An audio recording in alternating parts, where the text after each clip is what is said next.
네, 안녕하세요. 미용실 인테리어 공사 관련해서 일전에도 영상으로 한번 소개를 드린 적이 있는데 유사한 사례들이 자꾸 상담 문의가 와서 요거 관련해서 한번 더 이 미용실 인테리어 공사에 관련된 민형사상 어떤 대응 방법을 시리즈로 좀 나눠서 영상을 제작을 해보려고 합니다. 오늘은 이 중에 그러니까 민사적인 이 미용실 인테리어 공사 중 추가 공사비 관련된 대응 방법에 대해 이야기를 조금 해보려고 하는데요.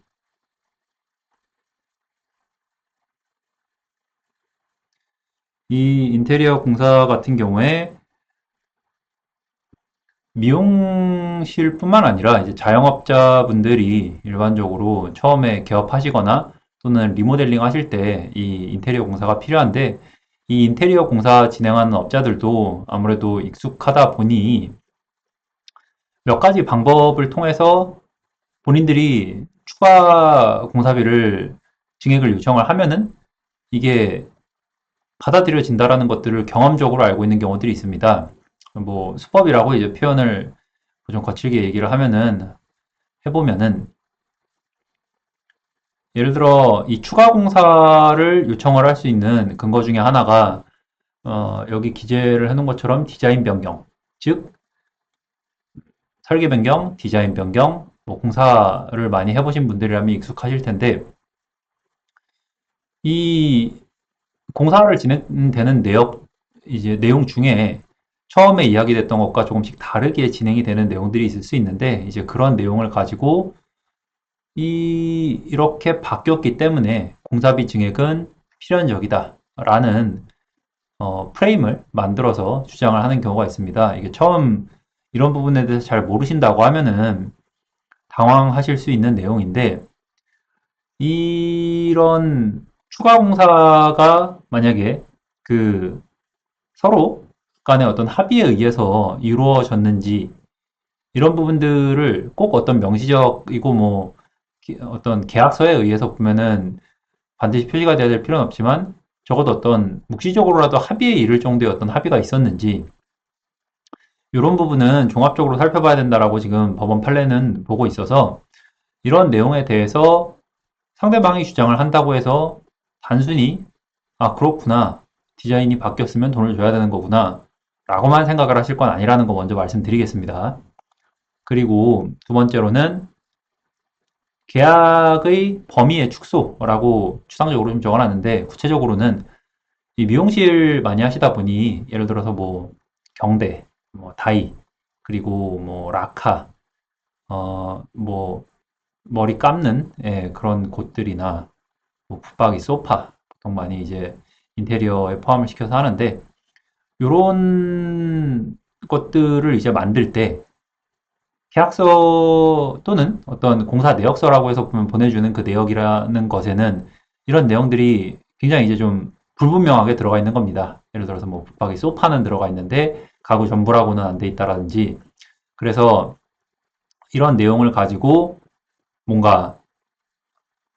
추가를 해야 하는 옵션 항목들이었다. 인테리어 공사는 맞지만 이런 붙박이 락커라든지 병대, 뭐 소파 등은 모두 따로 추가가 돼야 되는 내용이기 때문에 이런 부분에 대해서는 추가 공사비를 줘야 된다라고 주장을 하는 경우도 있습니다. 그리고 이러한 것들과 함께 이제 일어날 수 있는 것이 이제 대금 지급에 관한 문제인데 대금 지급 시기에 관한 문제인데 이 돈을 빠르게 달라고 하는 겁니다. 이게 지금 어 예를 들어 만약에 총 공사 대금이 한 3천이었는데 이 3천을 거의 뭐 아직 공사 이제 기성고라고 표현을 하는데 공사된 총 완성본의 한 뭐 10% 이제 진행을 했는데 뭐 여기에 보면 벌써 한 2천 뭐 2,500씩 받아간다. 이게 위험한 단계인 겁니다. 돈이 이미 넘어가 있기 때문에 상대방한테 공사를 사실은 상대방이 해주기를 바라는 수밖에 없는 좀 굉장히 을의 입장으로 변할 수가 있습니다. 그래서 이 성급금 지급이 만약에 과도하게 들어온다. 그러면은 이때부터 알람을 조금 작동을 시키시면서 이제 상대방을 충분히 컨트롤할 수 있는 어떤 그 수단들을 마련을 하시면서 만약에 정 피치 못하게 돈을 먼저 주셔야 되는 상황으로 보이시면 이제 그렇게 진행을 하시는 게 굉장히 중요합니다. 이런 내용 아래서 조금 더 자세히 살펴볼 텐데 아까 말씀드렸듯이 이 추가 비용 청구가 들어왔다고 꼭 돈을 줘야 되냐? 뭐 이거 아닙니다. 말씀드렸던 것처럼 이 추가 공사라는 게 시기적으로 좀 나눠질 수 있는데 예를 들어서 추가 공사가 이미 되고 난 뒤에 청구를 하는 것인지 아니면은 추가 공사를 하기 전에 먼저 이런 내역들이 추가가 되었다라고 얘기를 하는 건지 좀 다릅니다. 만약에 하기 전이라고 하면은 이런 추가 공사비에 대해서 뭐 서로 어느 정도 조율을 하고 이럴 수도 있겠지만 원칙적으로 추가 공사를 하고 난 뒤에는 사실은 인테리어 그 업자보다는 이 지금 미용실 사장님들이 좀 더 유리하다고 뭐 말씀을 드릴 수까지 있을 것 같은데 왜냐하면은 일단 이 추가 공사를 하는 거는 인테리어 업자 마음이지만 그러고 나서 이 추가 공사를 내가 시킨 건지 그래서 이러한 추가 공사가 있었는데 이러한 추가 공사에 대한 합의가 있었는지 이 부분은 상대방이 입증을 해야 이 추가 공사비를 받아갈 수 있는 겁니다. 왜냐하면 원칙적으로 총액 계약을 했다라고 하면은 처음부터 계약 금액을 정해놓고 이제 계약을 진행을 하신 거라고 하면은 추가 공사는 원칙적으로 상대방이 안 하는 게 맞는 거죠. 이 추가 공사라는 게 원하는 형태로 내가 처음에 요구를 했던 형태로 된 거라는 보장도 없는 거고 그렇기 때문에 이런 추가 공사 관련해서 돈을 받고 싶으면은 상대방이 이 추가 공사의 정확한 내용과 금액 등의 합의가 있었다라는 사실을 입증을 해야 되는 겁니다. 그래서 이 추가 공사 비용이 청구를 들어오는 게 추가 공사를 하기 전인지 후인지 요거가 또 상당히 중요합니다. 그래서 관련 내용으로 이제 대법원에서 이제 판결을 내렸던 내용은 추가 공사를 한 이후에 추가 공사비를 청구를 하고 싶으면 어떻게 해야 되느냐에 관련된 내용을 좀 적어드렸고요. 그러면은 이 인테리어 공사가 아무래도 어떤 텀이 일반 공사보다 훨씬 짧기 때문에 얼른 좀 빠르게 판단을 하셔야 되는데 먼저 지금 이런 좀 난처한 상황이 처해지셨다. 그럼 처음에 하셔야 되는 어떤 조치들이 무엇인지에 대해서 간단하게 말씀을 드리겠습니다. 제일 중요한 게 아무래도 이제 공사 대금을 산정을 하기 위해서 필요한 것이 공사 내역서입니다. 이 공사 내역서라는 게 제가 형사 관련된 어떤 부분에서도 말씀을 드리겠지만 이 공사 내역서에 따라서 만약에 소송을 가게 됐을 때도 보면은 많은 비용과 시간을 요구를 하는 이 기성고 감정이라는 절차를 간소화하거나 또는 그 감정이 진행된다 하더라도 나에게 굉장히 유리하게 가져오거나 또는 아예 없는 진행을 하지 않는 상태에서도 승소를 기대를 할 수도 있습니다. 어디까지 공사가 된 건지 그 정확한 공정률을 상대방 입으로부터 들으시면 제일 좋고 그래서 이 부분을 먼저 확인을 하시는 게 제일 좋은데 동시에 아까 말씀드렸던 것처럼 이 인테리어 공사 같은 경우에는 그 기간이 짧습니다. 굉장히 호흡이 빠르고 뭐 아주 오래지 않은 기간 내에 이렇게 공사가 진행이 되는 것이기 때문에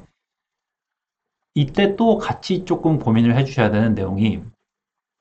이 공사 내역을 달라고 하고 공사 내역이 받아간 돈에 비해서 현저히 못 미치는 상태에서 이 사람이 철거만 해놓고 일을 마무리 지을 수 있는 사람인지 없는 사람인지에 대한 판단도 함께 해주셔야 돼요. 이게 이 사람이 사실 돈만 더 달라고 하는 거지 일을 할 수 있는 사람이라고 하면은 일단은 돈 문제는 최대한 나중에 일단 뭐 이야기를 나누시되 일을 시킬 수 있는 데까지 시키시는 게 낫습니다. 이게 통상적으로 뭐 여러 가지 이제 그냥 변호사 찾아가면은 바로 내용 증명 보내라 하고 보면은 이 돈에 관련해서만 딱 볼 수가 있는데 그러니까 뭐 저는 조금 뭐 접근을 하는 방식이 좀 다릅니다. 이게 어차피 선급금이 많이 간 상황이라고 하면은 예를 들어서 상대방한테는 일을 시킬 수 있는 데까지 시키시는 게 좋습니다. 그러고 나서 상대방이 안 하겠다고 할 때 그 뒤에 어떤 법적인 그 상대방이 처해져 있는 상황과 유리하지 않다라는 내용을 고지를 하는 게 순서적으로 맞지. 갈등이 있다 그래서 바로 상대방에게 이런 조치를 취할 수 있으니 얼른 일을 해라 라고 얘기를 하면은 가만히 잘 일을 할 사람도 일단 바로 스탑을 해볼 수가 있습니다. 그리고 인테리어 공사 기간이 짧기 때문에 하루하루마다 대단히 큰 금액의 손실이 나실 수가 있고, 이는 나중에 뭐 업장 뭐 오픈이라든지 아니면은 다시 이제 재개장이라든지 이런 그 실제 매출하고도 바로 연관이 될 수 있기 때문에 공사 내역서를 받아보시고 자료를 확보를 하시되 이거를 가지고 바로 어떤 법적인 조치를 예고를 할 것인지 이 부분은 한 번 더 신중하게 고민을 해보셔라. 요거 내용 같이 말씀드리고, 두 번째로는 당연히 증거를 확보를 하는 내용이기 때문에 이 증거 확보라는 게 이제 가서 사진 찍으시고 그 다음에 자재 구입했던 내역들이 있으면은 이런 뭐 특히 성급금을 많이 받아가는 케이스에는 자재를 구입하기 위해 성급금을 받아간다라는 이야기들이 많이 있으면은 샀던 그런 내역들, 뭐 현금 영수증, 뭐 세금 계산서 등등 제출을 해달라고 해서 아니면은 뭐 그 현장에 쌓여 있는지 이제 그런 것들을 한번 확인을 해주시는 게 그래서 그런 거 그리고 사진으로 남겨주시는 게 중요하고 그리고 관련해서 뭐 이런 부분, 이런 공사, 인테리어 공사라든지 이런 거 많이 해보신 분들한테, 또는 다른 업체한테 견적받았던 것들 등을 이제 종합을 해서, 과연 이 현장이 지금 어느 정도 된 거고, 이 현장을 마무리를 하려면 얼마 정도의 금액이 더 드는지, 이런 부분에 대해서도 개별적으로 확인을 해보시는 게 좋습니다. 그래서 오늘 민사적으로 만약에 일이 발생을 했을 때, 아직 단지 이제 추가 공사 금액에 대한 청구만 들어온 어떤 시점이라고 했을 때 어떻게 조치를 하시는 게, 뭘 확인을 하시고 어떤 부분에 어떤 조치를 하시는 게 좋은지에 대해서 말씀을 좀 드려봤는데 다음 비디오를 통해서는 그러면 실제로 이 사람이 일을 스탑을 하고 현장에서 빠졌을 때 이때에 어떻게 이 사람을 처리를 할지 민형사상, 직접적인 법적인 조치를 어떤 것들을 할 수 있는지 음, 형사상 사기죄 등의 어떤 성립 여부를 좀 더 위주로 그리고 이를 밝히기 위해서 필요한 어떤 증거들이 뭐가 있는지 이것들 위주로 좀 더 자세히 설명을 계속해서 드려보고자 합니다.